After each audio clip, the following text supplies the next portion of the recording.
Bonjour Cancer and welcome back to my channel. Claude here. Today I'm going to be doing a little bit of a different tarot reading for you. I'm going to be looking at which past life is still having an impact on your current life. Now I'm going to give you a little disclaimer today. The deck I'm using is called the Uncover Your Past Lives Oracle. Now this is a deck that doesn't shy away from difficult archetypes and themes, so if you know you're likely to get triggered, then by all means click away now. Otherwise, if you're up for it, let's see what we've got for you. So I hope you're doing well. Now please do remember those are general readings. They will not resonate with everybody. Why are these two cards here? So take what resonates and simply discard the rest. If you know that you resonate well with your Moon, Venus and Rising signs, you may want to have a look at those readings too in order to put all of the pieces of the jigsaw together, you know, to get the big picture. So what do we have for my Cancer Aquarians, please? Let's see. I will clarify with the tarot obviously afterwards. Okay, so your first card is Magic. Then you have Religious Devotion.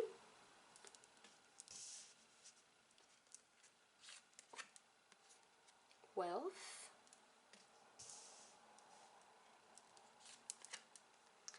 And Ritual Sacrifice.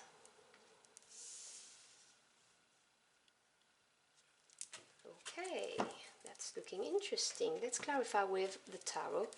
Clarify those energies for us, please, for my Cancer Aquarians. Oh, and the decks, if you're interested in them, will be linked in the description box below. Forgot to mention it at the beginning.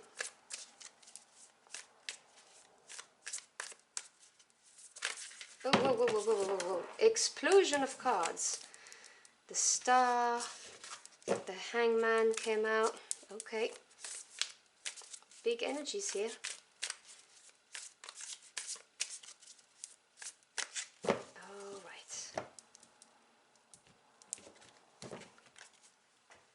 So we have the Five of Wands,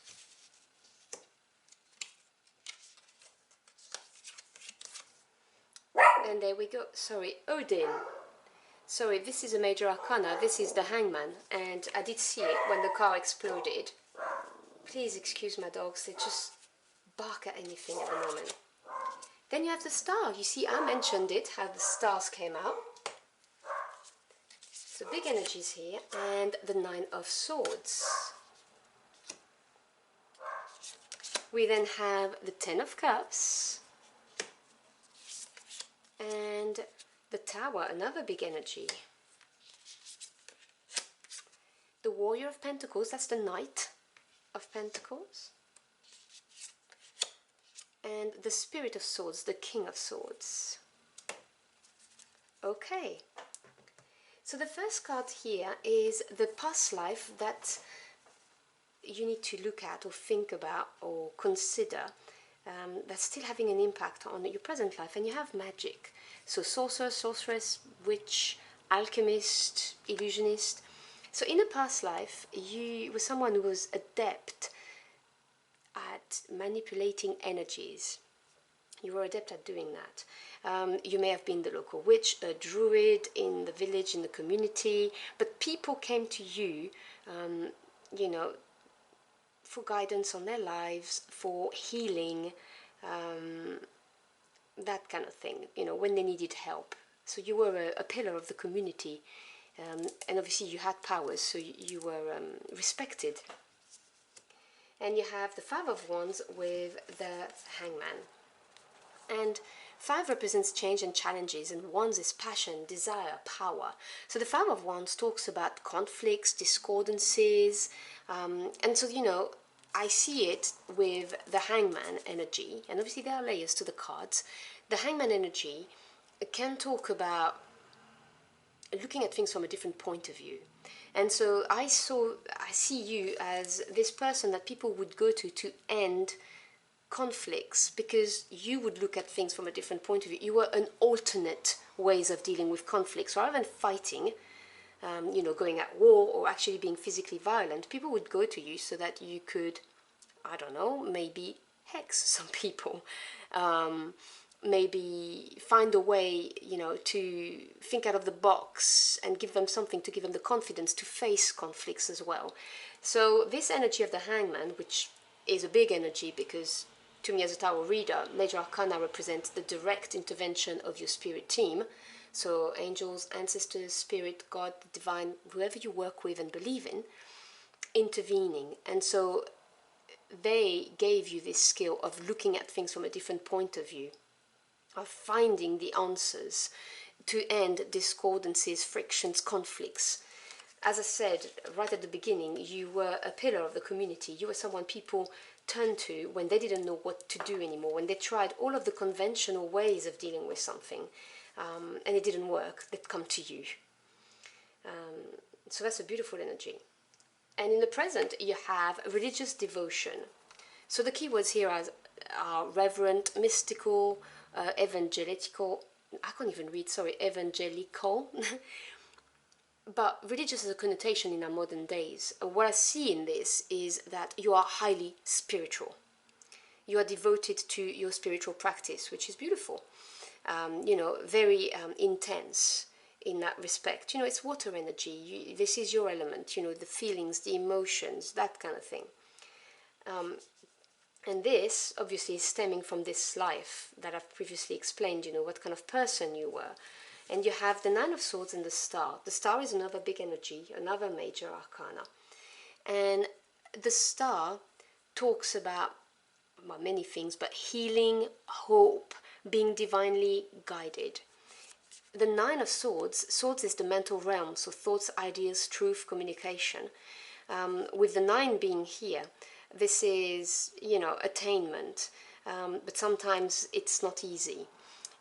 This is the card of stress, worries, things that keep you awake at night. And this is my courage card. This is the card of, you know, face those facts, truths for what they are, and then let them go. Don't allow them to completely eat you up, because the Nine of Swords can have this energy of not being able to take a breather from your own thoughts. And there is healing and divine guidance here. And so I believe that you ever have been very, not in a, sorry, I can't take my words. In the near past, you may have been very worried and stressed, and you are guided on how to heal by your team. You know, you're looking at things in a more hopeful way now. This is the energy I'm getting, or it's happening right now. This is very much in the now.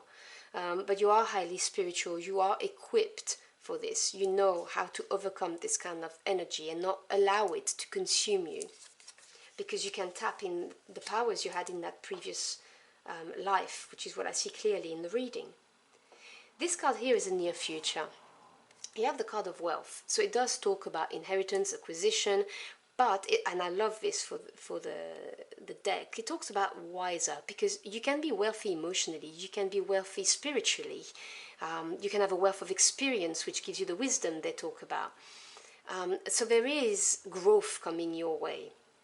And I see it because you are highly spiritual, you know, you were a witch, a druid. I see this wealth as being, you know, the wisdom you gain, the spiritual enlightenment, which is going to make you feel very emotionally complete and happy, which obviously is a big thing for your sign as a water sign, because you've got the Ten of Cups, which is emotional fulfillment. This is the happy ever after card, you know, all your cups being filled, being in total contentment and happiness, you know, end of the cycle, moving away from this Nine of Swords energy. And it's supported by the Tower. The Tower is the third, should I say, major arcana I drew for you. That the Tower is a card of sudden, abrupt change. It's almost like to say a revelation, because it can be physical, obviously a physical change in your life, but because this is such a rich, spiritually geared spread, I can see with the cards that you have that you're going to have a moment, like, you know, like a lightning struck kind of thing is going to happen, and this is going to be what gives you this wealth, whether this is a wealth of wisdom, of emotional fulfillment, spiritually, because the cups also represents intuition. They're not just the feelings, they're also the intuition, you know, that psychic energy. So this is going to be the news or the event that occurs that's going to really rock your world and shake you to your core, and that's going to bring about this 10 of Cups, which is directly linked to this wealth, whatever this is for you. And then this is either the lesson or the ideal to strive for. And you have ritual sacrifice, so ritual priest. You have cannibal, which I think is a bit weird for that, but yeah. And you have headhunter. So what I see with that is your spiritual evolution, your upgrading is the word that's coming to me, you know, ritual priest or priestess. You could also, with the word of headhunter, you could be someone who's good at pinpointing who's good for what, you know, in the job environment, or even positions in the community. So that should be that for some of you. There might be this aspect here. This card is supported by the Knight of Pentacles and the King of Swords. So the Knights, I love the energy of Knights because they represent action, movement forwards. Pentacles is in the physical realm, so home life, work life, your community. So this is you taking action or accepting an offer, you know, with the Headhunter card, that could be that. And this is supporting with, or by, should I say, the King of Swords. Swords is the mental realm, as I've explained here. So you go from the Nine of Swords, which is the stress and the worry, to the King of Swords, which is mastery and knowledge. The King of Swords, and please remember, this is a general reading. I don't attach genders to that. This is the characteristic of the card. The King of Swords is someone who's very sharp intellectually, very fair, very loyal, someone who has knowledge, someone who's going to be looking at the situation from a factual point of view and take decisive action, because the kings are action takers. They represent the yang aspect of energy as opposed to the queen, who are more receptive. The King of Swords is someone who has the knowledge to make decisions and plan and hit the aim or the goal that they have. Because the Knight of Pentacles is someone who has a clear goal in mind and is setting about to make it happen in his life. So you may be having a big evolution spiritually, and you may literally become someone who is a guide in your community. You know, that could be this. Or you could be, if we're talking work here, as I said, headhunter, being good at finding out who is good for the right job, this kind of energy. So obviously take what resonates, because if the wealth is financial, then this is the latter I've just explained. If the wealth is wisdom and spiritual evolution, then it is what I was talking about, the ritual priest, which obviously doesn't have to be literally a ritual priest. You understand the energy of this. So I hope you've enjoyed your journey for the cards with me. If you found this tarot reading insightful, do let me know in the comment box below. I'd love to hear from you. Thank you so much for stopping by. I really appreciate it. I wish you a beautiful end of the month, and I'll see you again very soon. Until next time, au revoir.